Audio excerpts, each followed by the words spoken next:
ಪ್ರಕೃತಿ ಪರಿಸರವನ್ನು ವಿನಾಶದಿಂದ ರಕ್ಷಿಸಲು ವಿದ್ಯಾರ್ಥಿಗಳು ಮುಂದೆ ಬರಬೇಕು ಎಂದು ರಾಜ್ಯ ಬಂದರು ಖಾತೆ ಸಚಿವ ರಾಮಚಂದ್ರ ಕಡನಪಳ್ಳಿ ಹೇಳಿದರು. ಈ ಬಗ್ಗೆ ಪೋಷಕರು ಹಾಗೂ ಅಧ್ಯಾಪಕರು ಮಕ್ಕಳಿಗೆ ಮಾರ್ಗದರ್ಶನ ನೀಡಬೇಕು ಎಂದು ಅವರು ಹೇಳುವುದರೊಂದಿಗೆ ಪರಿಸರ ರಕ್ಷಣಾ ಕಾರ್ಯದಲ್ಲಿ ಎಲ್ಲರೂ ಸಕ್ರಿಯವಾಗಿ ಪಾಲ್ಗೊಳ್ಳುವಂತೆ ಅವರು ವಿನಂತಿಸಿಕೊಂಡರು.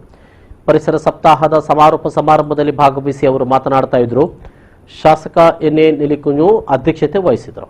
ಕಾಸರಗೋಡು ಜಿಲ್ಲಾ ಮಟ್ಟದ ಪರಿಸರ ವಾರಾಚರಣೆಯ ಸಮಾರೋಪ ಸಮಾರಂಭದಲ್ಲಿ ರಾಜ್ಯ ಯುವಜನ ಕ್ಷೇಮ ಮಂಡಳಿ, ಕಾಸರಗೋಡು ಸರ್ಕಾರಿ ಕಾಲೇಜಿನಲ್ಲಿ ಭೂಮಿತ್ರ ಸೇನೆ, ಎನ್ಎಸ್ಎಸ್ ಎಂಬ ಇತ್ಯಾದಿ ಸಂಘಟನೆಗಳ ಸಹಯೋಗದಲ್ಲಿ ಕಾರ್ಯಕ್ರಮವನ್ನು ಆಯೋಜಿಸಲಾಗಿತ್ತು. ಜನಪ್ರತಿನಿಧಿಗಳು, ಅಧ್ಯಾಪಕರು ಸೇರಿದಂತೆ ಹಲವಾರು ಮಂದಿ ಕಾರ್ಯಕ್ರಮದಲ್ಲಿ ಪಾಲ್ಗೊಂಡಿದ್ದರು.